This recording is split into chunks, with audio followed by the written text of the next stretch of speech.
Paz e misericórdia da parte de nosso Senhor Jesus Cristo. Bem-vindo a você que nos acompanha aqui neste canal para mais uma Escola Bíblica Dominical. Estamos a comentar a lição de número 11, o zelo do apóstolo Paulo pela sã doutrina. Já no último semestre, caminhando para o final do ano de 2021 e também desse trimestre da nossa Escola Dominical. Amados, a lição de hoje tem no seu texto áureo, 1 Timóteo, capítulo 4 e o versículo 16, tem cuidado de ti mesmo e da doutrina, persevera nestas coisas, porque fazendo isto salvarás tanto a ti mesmo como aos que te ouvem. A verdade prática, a Igreja de Cristo é a única instituição divina na terra que preserva e defende a sã doutrina diante dos enganos e males das heresias. É um assunto bastante recorrente nesses dias, que aproxima a parousia, a volta do Senhor Jesus Cristo para buscar a sua igreja. E nós estamos aqui, o apóstolo, ou melhor, na nossa lição, o comentarista ele coloca 3 tópicos. O primeiro deles, a ortodoxia versus a heterodoxia. O tópico 2, a ameaça da corrupção doutrinária. E por fim, a igreja como guardiã da sã doutrina. Primeiramente, o nosso comentarista ele aponta que ortodoxia, ela vem, o seu prefixo, vem de ortos, que significa o que é direito, reto, certo. E eu gostaria de ler na 1 de Timóteo, capítulo 4, que diz de Paulo a Timóteo, Ora, o Espírito afirma expressamente que nos últimos tempos alguns apostatarão da fé por obedecerem a espíritos enganadores e a ensinos de demônios. Neste ponto, o apóstolo Paulo, quando ele ensina então para o jovem pastor Timóteo ao cuidado com a doutrina. E aqui nós vamos entender que a ortodoxia ela diz respeito à absoluta conformidade com o princípio de doutrina. Aqui eu gostaria de passar aos ouvintes alguns detalhes, porque nós vivemos em uma época de constante e contínua mutação. Mas para que possamos entender o que está sendo posto, as pessoas às vezes confundem usos e costumes com doutrina, confundem muitas coisas. Então eu quero trazer aqui uma rápida explanação em poucas palavras. Modas, usos e costumes, normas, doutrina. Vamos entender o que é cada uma, o que representa cada uma dessas expressões. Quando nós falamos em modas, tem a ver com modismo, com vestimenta, a maneira e a forma de se vestir. Os jovens dos anos 60, início dos anos 60, se vestiam de uma forma. Tinham umas maneiras de se vestir, que era próprio para a época.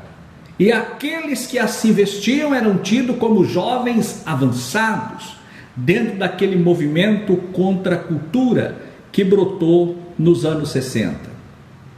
Nós vemos que o modismo muda também no tocante à vestimenta feminina, que vai mudando com o passar do tempo, estação pós estação, há mudanças na forma de se vestir. A questão dos usos é o emprego frequente de uma coisa. Há uma época que está muito ligado às modas, os usos também, o uso de cinturão pelo homem, uso de algum tipo de vestimento, uma forma de camisa, uma forma de calça, isso faz parte dos usos, expressões, gírias, vocabulário, isso faz parte dos usos, e também os costumes, que está muito ligado à cultura de um povo, à cultura de uma região, à cultura de uma determinada nação. Aqui no Brasil é um país de dimensões continentais, Então há várias culturas no Nordeste, no Norte, no Centro-Oeste, no Sul, Sudeste, há culturas diferentes. E a cultura, ela muda rapidamente com o tempo. Isso está ligado aos usos e costumes. Normas. O que seriam normas? Normas são regras, preceitos e também regimentos internos. A igreja, por exemplo, muitas igrejas nossas das Assembleias de Deus, é um padrão das nossas igrejas, usarem regimento interno. O regimento interno vai delimitar as coisas, as questões ligadas a problemas culturais, a problemas comportamentais da membresia da igreja. E esse regimento interno, ele tem força de lei para os que compõem a igreja. Assim como nos tribunais de justiça, nas câmeras de vereadores, na Assembleia Legislativa, na Câmara Federal, Senado Federal, todas essas casas possuem o seu regimento interno. Que esse regimento interno é para tratar das coisas que acontecem no âmbito daqueles que compõem aquela casa, aquele grupo. Assim também a igreja possui o seu regimento interno que trata das coisas peculiares da igreja, segundo a cultura, segundo os seus usos e costumes, ou no norte ou no sul. O regime interno aqui é um regimento interno de uma igreja lá no norte pode ser outra, no nordeste pode ser outra, e assim, de acordo com a cultura, dentro de um padrão doutrinário baseado numa doutrina fixa dentro da palavra de Deus. Então, aqui nós vemos modas, usos, costumes, que está usos e costume ligado à cultura, as normas. Geralmente as modas, né, tem a ver com o vestuário e o corte de cabelo, tanto pelos homens quanto pelas mulheres. Regimento interno vai regular esse impacto cultural dentro da igreja, como que a membresia deve se portar no meio desse impacto de cultura, de mudanças tão rápidas que acontece no meio do povo, de uma comunidade, de uma região, de uma cidade. Então há esse regimento interno que controla estas coisas. A questão da doutrina. O que quer dizer doutrina? Doutrina quer dizer, vem do latim doctrine, ou docere, que quer dizer, e vem de docere, que quer dizer ensinar. Ensinar. E aí nós vamos encontrar a definição de doutrina. Doutrina é o complexo de ensinamentos que servem de base a uma escola filosófica, científica ou religiosa. E no nosso caso é uma base, né, no tratamento de Deus para com os homens. É a base da doutrina teológica, da doutrina na questão teológica, na questão religiosa. E nós vemos aqui essa doutrina bíblica. Aí muitos dizem, eu gostaria de chamar aqui a vossa atenção para explorar, se possível for, no domingo esses detalhes, na escola dominical. A doutrina, às vezes é comum nós dizermos que a doutrina não muda. E eu lhes pergunto, a doutrina muda ou não muda? A doutrina muda. Ela muda no tempo e no espaço. No tempo, ela muda em relação às dispensações. O que era doutrina para Israel não é doutrina para a igreja hoje, no Novo Testamento. Então a doutrina que foi dada a Israel não é aplicável à igreja no Novo Testamento. A doutrina ela muda no tempo, no tocante à dispensação. O que foi doutrina para Israel não foi para Abraão. Não foi. O que foi para Abraão não foi para o povo antediluviano. Então a doutrina, ela muda de acordo com a dispensação. O que foi doutrina no primeiro século, doutrina para os cristãos, ela continua sendo doutrina hoje e continuará até o arrebatamento da igreja. Porque enquanto estivermos na dispensação da graça, as doutrinas da graça permanecem imutáveis. A doutrina, ela é imutável dentro da dispensação. Agora, ela muda no tocante ao povo. O que é doutrina para o povo judeu não é doutrina para os gentios. Há uma diferença. Então ela muda no tempo e muda também no espaço. Agora, o que não muda é o princípio de doutrina. Princípio de doutrina, ou que alguns chamam de doutrinas fundamentais. A justificação pela fé, a remissão pelo sangue, a manifestação da graça de Deus, isso é doutrina pétrea, ou princípio doutrinário, que não muda, nem no tempo, não importa a dispensação, e nem em relação ao povo, nem no tempo e nem no espaço. Princípio de doutrina, ou doutrina pétrea, biblicamente falando, não muda, nem no tempo e nem no espaço. Ou a respeito, por exemplo, da dignidade da pessoa humana. A questão da dignidade, o cuidado com a dignidade da pessoa humana, era doutrina para Israel e continua sendo doutrina no Novo Testamento. E também já era princípio de doutrina lá atrás para o povo antediluviano e também para Abraão. Quando Abraão intercede pelo seu sobrinho Ló, o anjo chega na casa de Ló e fala: tira daqui tudo o que é teu. Tudo o que é teu. Em outras palavras, a família é princípio de doutrina, não se muda. E quando fala tira você, e tira também as tuas filhas, e se houver moço, algum moço a quem elas estão prometidas, tira também da cidade, porque não podemos destruir enquanto você estiver aqui. Mostra princípio de doutrina que não muda, a questão familiar. E o princípio vem da expressão arché, que quer dizer causa primeira, imutável. Este é o princípio de doutrina.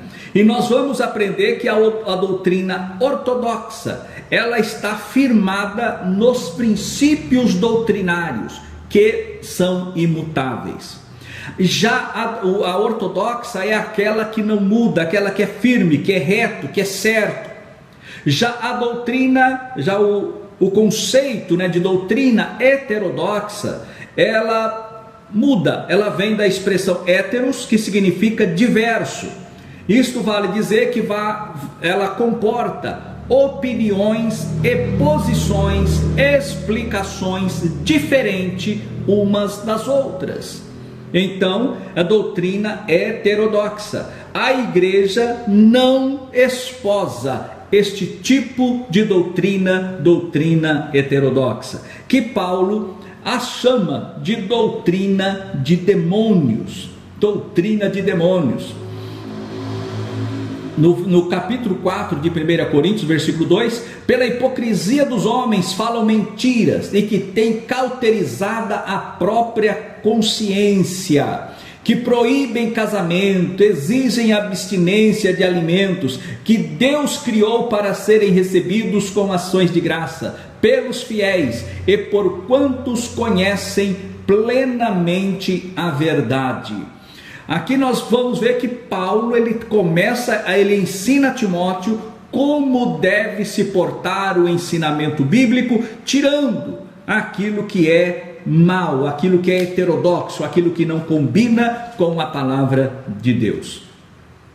No tópico 2, nós vamos encontrar a ameaça de corrupção doutrinária. O apóstolo, ele faz uma advertência acerca destas questões, a respeito da sã doutrina. nós encontramos que essa doutrina, o que está acontecendo hoje?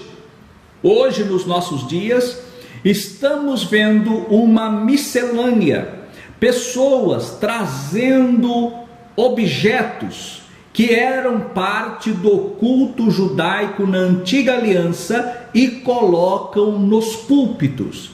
Isto é, judaísmo, trazendo o judaísmo para dentro do cristianismo. Isso está trazendo uma corrupção cultural nos nossos cultos, nas nossas liturgias.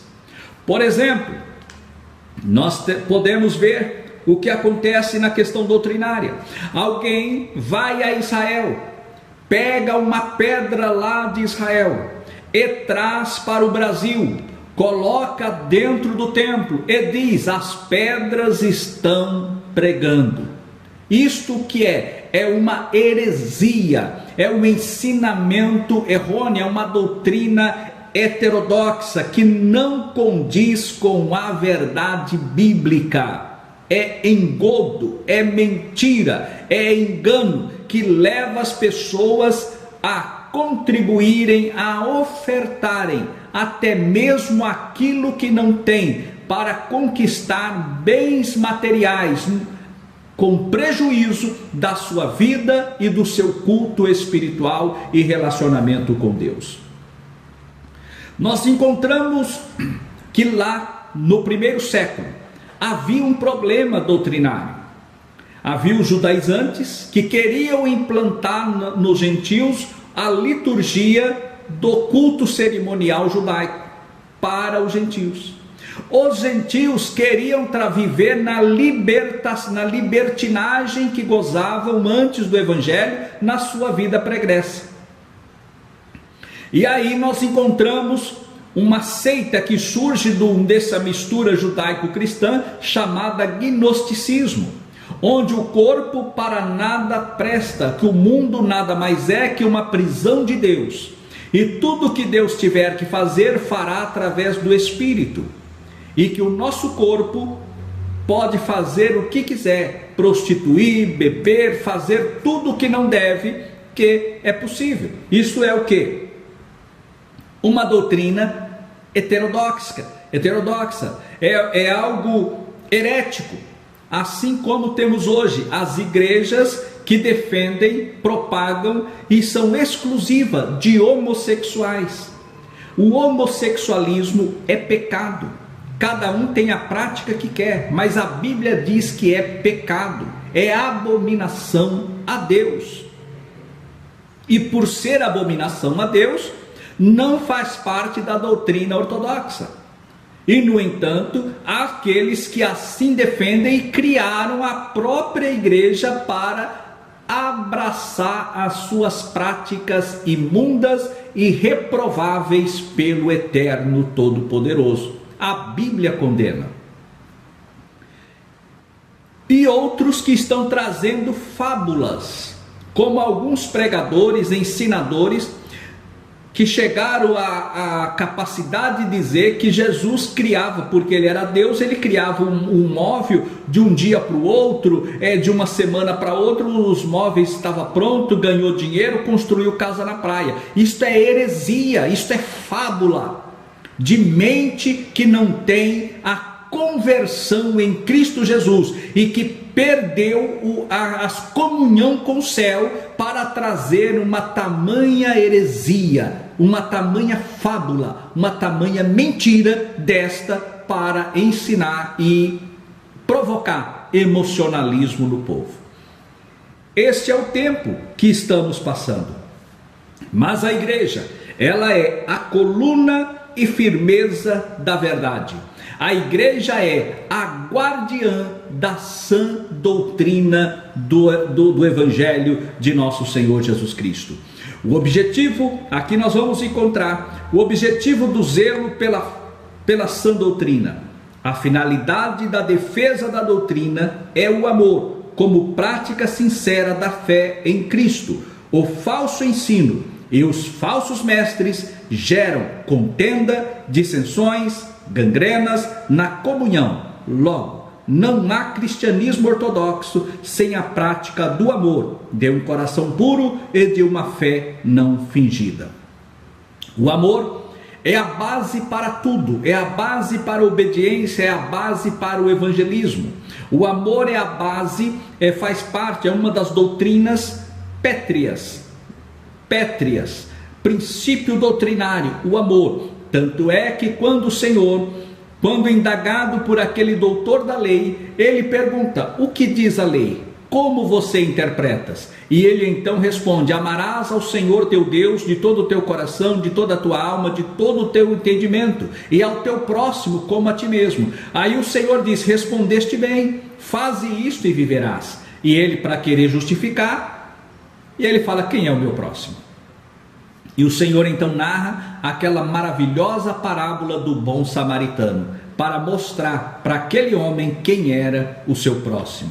A base da nossa fé, da nossa doutrina, da nossa comunhão com Deus é um sentimento puro de amor que nasce de dentro do nosso ser e não de fora para dentro, mas de dentro para fora. É o amor genuíno, é o amor agape, o amor de Deus, que é a base de todas as coisas. A exemplo de Paulo, somos chamados para zelar pelo ensino de Cristo, a fim de edificar a igreja do Senhor. Na escola dominical é o local de aprendizado, onde é forjado o caráter cristão da membresia da igreja, para ter uma igreja que cresce no conhecimento e cresce também na graça, para que possamos ter um corpo bem edificado, bem estruturado espiritualmente para a glória do Senhor. Assim, que Deus vos guarde e vos abençoe, e até a próxima lição, se Deus quiser. Amém.